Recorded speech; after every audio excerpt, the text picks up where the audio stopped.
I am Rebecca from ChemKnits, and today we're going to play with combining 4 different primary acid dye colors onto some yarn.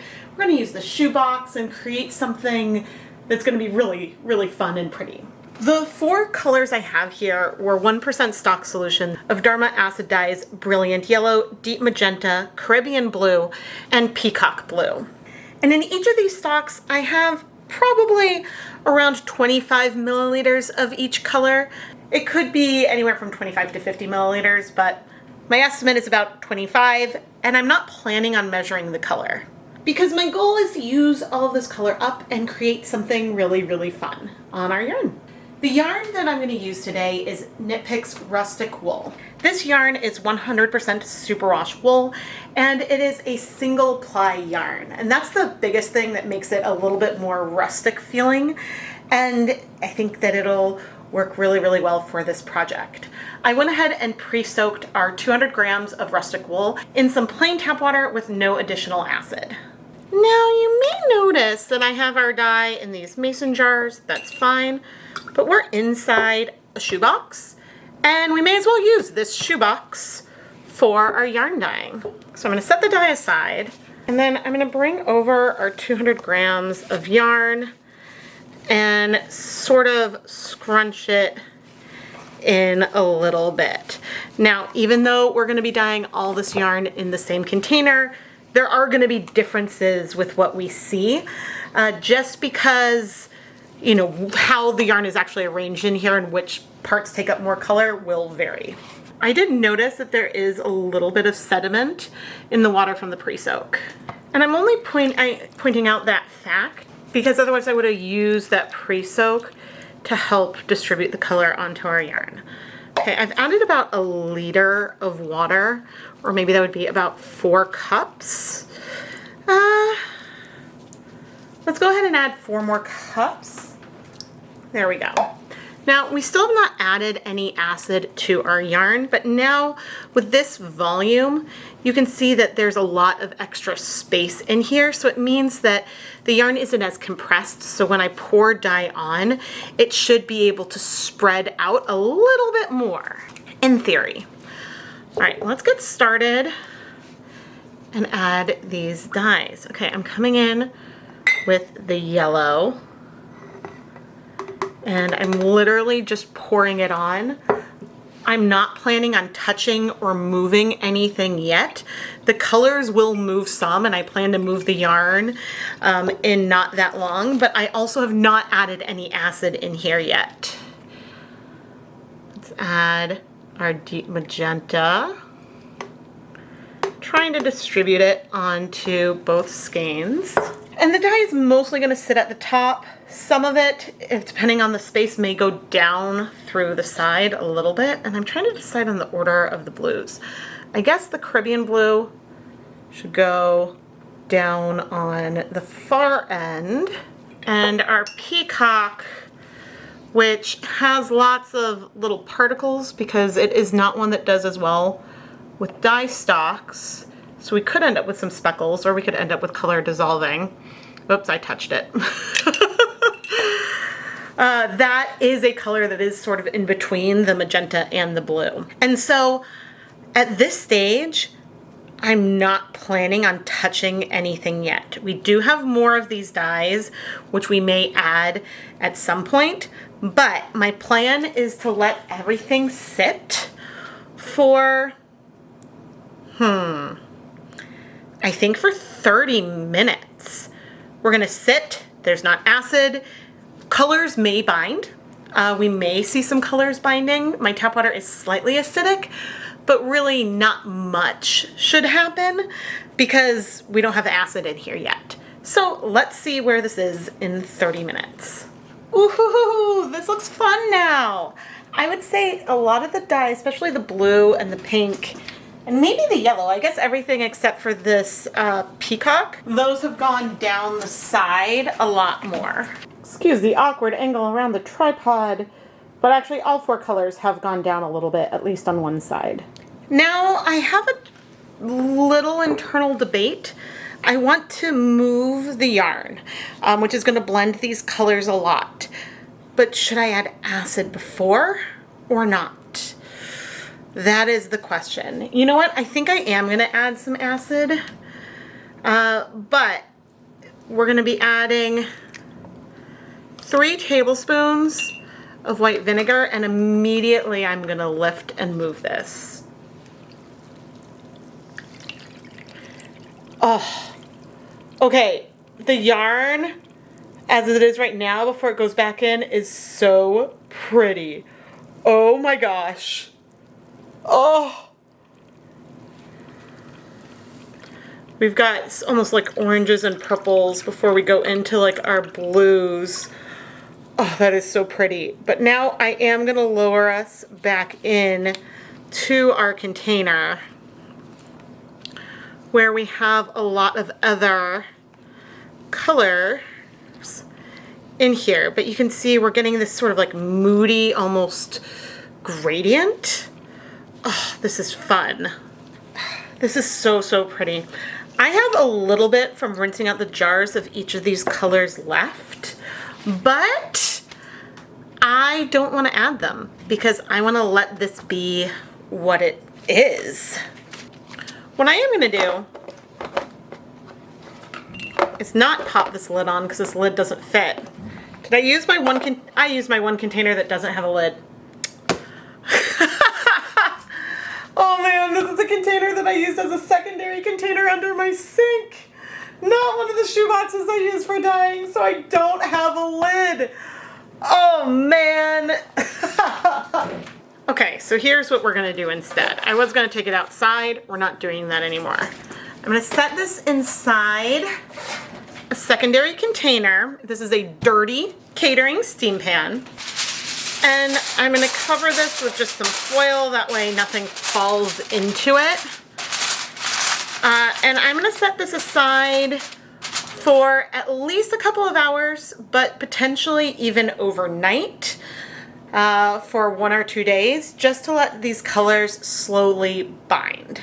And then depending on how much color is left when we check back in, we'll either do some immersion dyeing with this or we'll steam set it. It may look like there's still a lot of color left in these containers, but what we had was just the last little droplets of color from when I poured the last of our stock solutions in here. I did add water to each of these. And I'm not planning on using this dye today, but I'm going to pop it into a mason jar that I'm going to set aside for a future Leave No Dye Behind project. I'm preparing a steam basket. I'm going to go start heating this up because I want to heat set our yarn. It's been about 24 hours since I put the yarn in, and this is just so pretty. Aren't you amazed with how much variation of color we have in here just because we added the color with no acid at first and then let it sit for, what was it, just 10 minutes? And then we added acid and moved things around.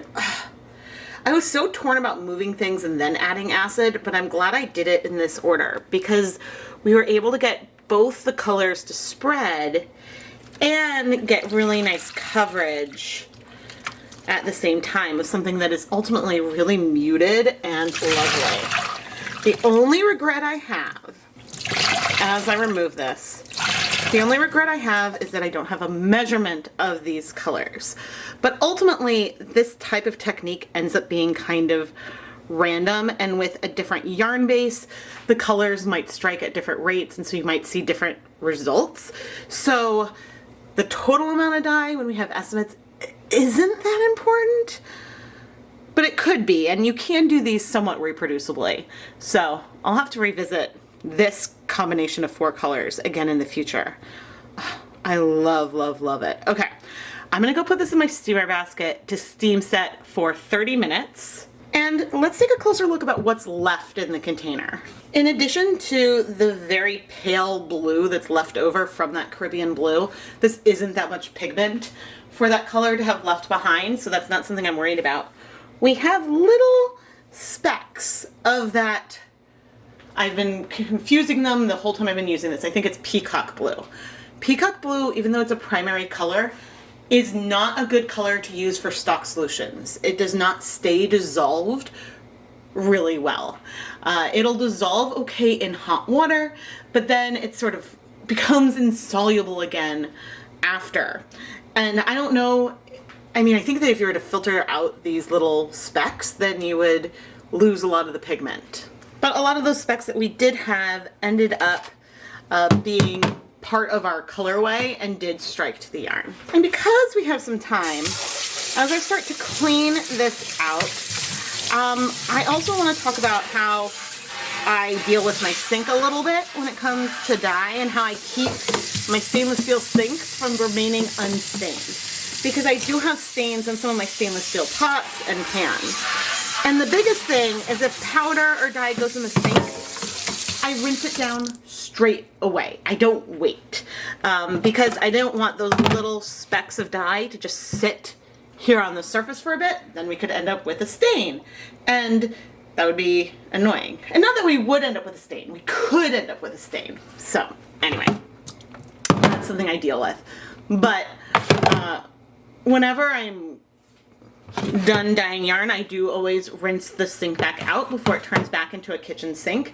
But we also, even before I started dyeing yarn, have a policy that if a dish goes in the sink, it's dirty. A sink goes in the sink, it's dirty. We don't then use it without having it washed. Anyway, hopefully that answers some questions. But we'll be back when the timer goes off and we'll check in on our yarn. It's been 30 minutes, so I can turn off the heat. And I can remove our yarn and go set it aside to cool completely before we wash it. Normally I do try to wash yarn as close to when I've dyed it as possible, but sometimes it might wait a couple of extra days. The one time I really try to not let yarn sit with acid on it is when I'm using something with stellina. Vinegar, even 100% vinegar, doesn't really dim stellina at all, but citric acid, which can get to a much lower pH, if you're using it, that can dull stellina. So then I wouldn't wait a couple of days. But I did add some dish soap. That's why we're getting nice and bubbly over here.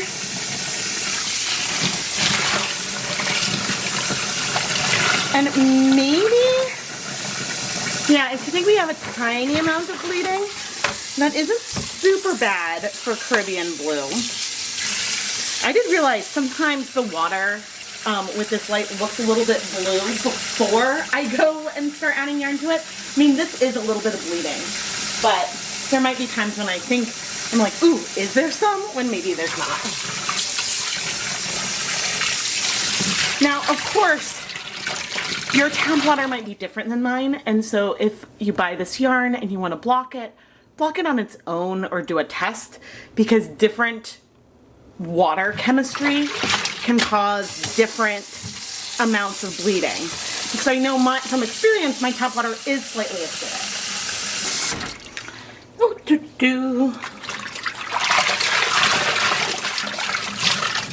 yeah, that's looking better to me. It's funny because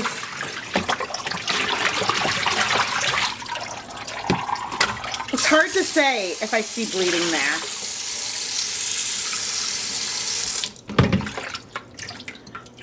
And maybe there was still a little. Okay, I'll rinse this one more time.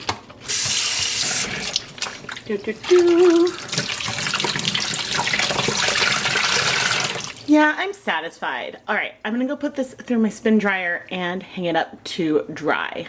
Here is our finished yarn, and there are definitely differences in the pattern of color, but there's also a lot of similarities, and that's just really fun. I tried to lay these out as similar as I could, but one big difference is this area of deeper blue, because here it's sort of close to one section.